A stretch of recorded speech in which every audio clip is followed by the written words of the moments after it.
Now we're going to move to the mysterious disappearance of a North Texas teenager. Caleb Deal vanished.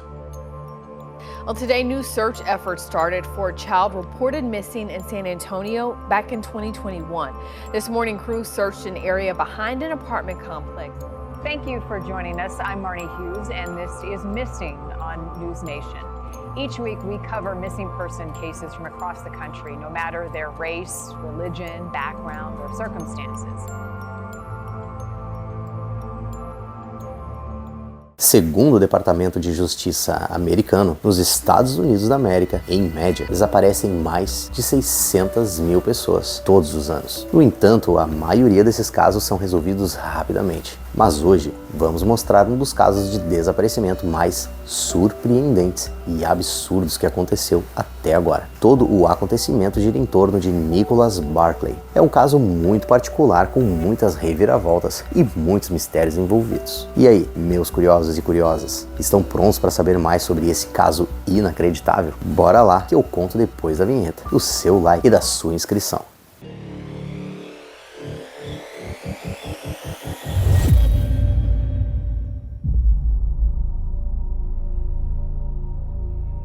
Nicholas Barclay era um típico adolescente norte-americano, cabelos loiros, olhos azuis, e guardem essas informações porque elas vão ser importantes mais tarde, e que nasceu numa família texana comum. Em 13 de junho de 1994, com 13 anos, Nicholas Barclay desapareceu sem deixar vestígios de sua casa em San Antonio, Texas. O dia em que Barclay desapareceu foi um dia normal de verão, como muitos outros. Ele saiu para jogar basquete com seus amigos e, quando o jogo terminou, usou um telefone público para pedir uma carona para casa. A chamada foi atendida pelo tio de Nicholas, Jason. A mãe de Nicholas, Beverly Dollarhide, estava dormindo após um turno noturno e Jason se recusou a acordá-la, sugerindo que o Nicholas voltasse para casa ele mesmo. Mas quando o menino não voltou para casa aquela noite, a família começou a ficar preocupada. Nicholas Barclay era um garoto de aparência doce, tinha um temperamento explosivo e brigava com sua mãe com frequência, e fugia de casa por 1 ou 2 dias no passado, depois de tantos confrontos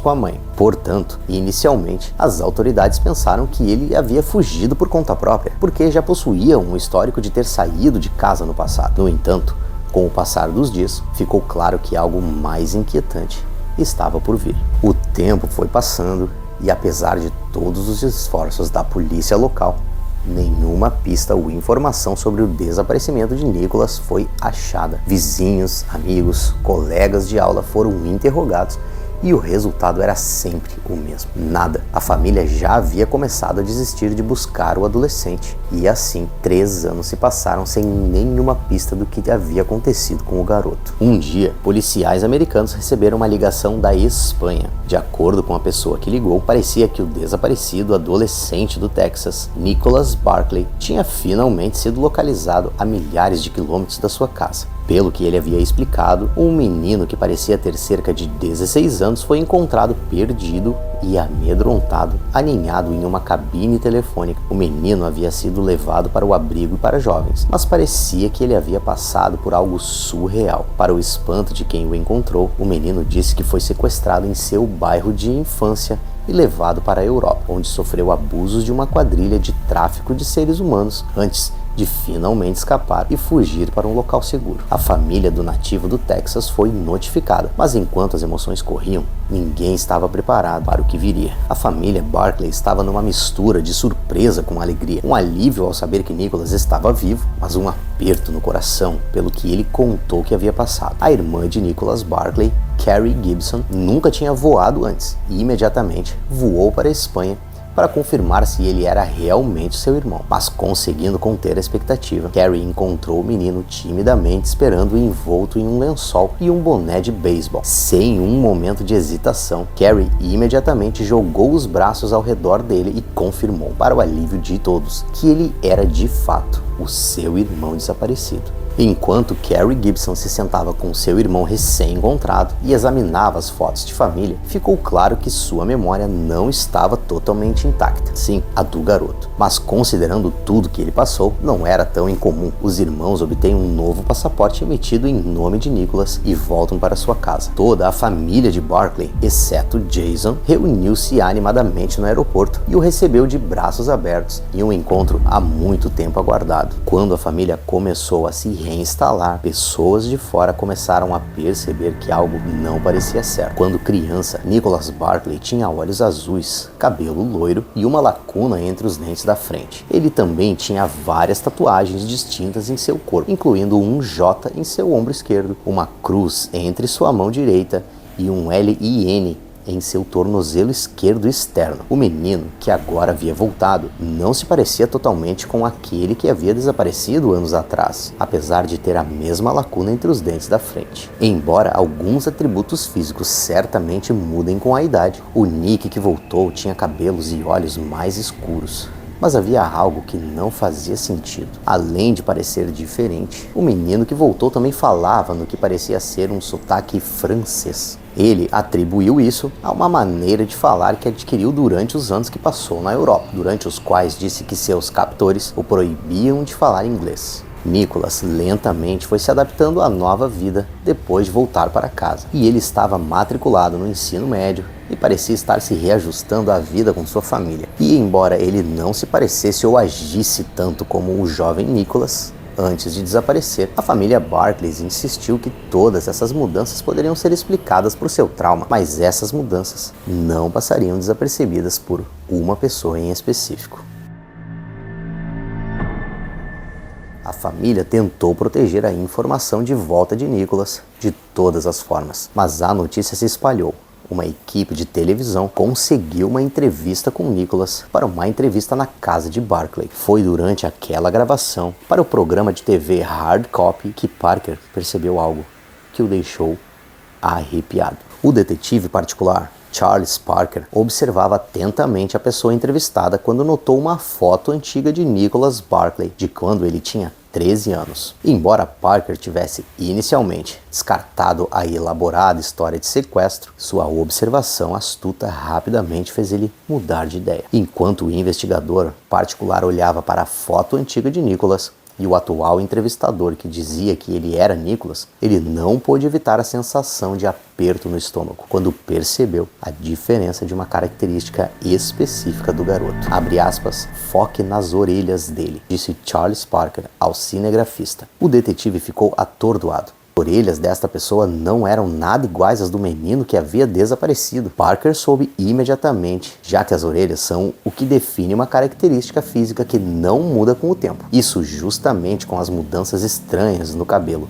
e na cor dos olhos deste novo Nicholas, levou o investigador a obter uma ordem judicial para coletar suas impressões digitais e fazer um teste de DNA, muito embora o indivíduo e a família Barkley se recusassem a fazer os exames. Charlie Parker insistiu e esperou pelos resultados, e o que ele descobriu chocaria o mundo. Os resultados mostraram que essa pessoa, na verdade, não era Nicholas Barkley. Mas se não era Nicholas Barkley, então, quem era aquele garoto? Mais uma vez a família Barkley ficou indignada ao perceber que a pessoa que vivia com eles como filho por quase 6 meses era um impostor. Depois de alguma investigação, Charles Parker e as autoridades revelaram surpreendentemente que, na verdade, não era Nicholas Barkley quem havia voltado para casa, mas um francês chamado Frédéric Bourdin, que se passou por Nicholas o tempo todo. Bem distante dos 16 anos de Nicholas, Bourdin tinha 23 anos na época. Enquanto todos cambaleavam de choque, as perguntas que giravam eram os motivos de Bourdin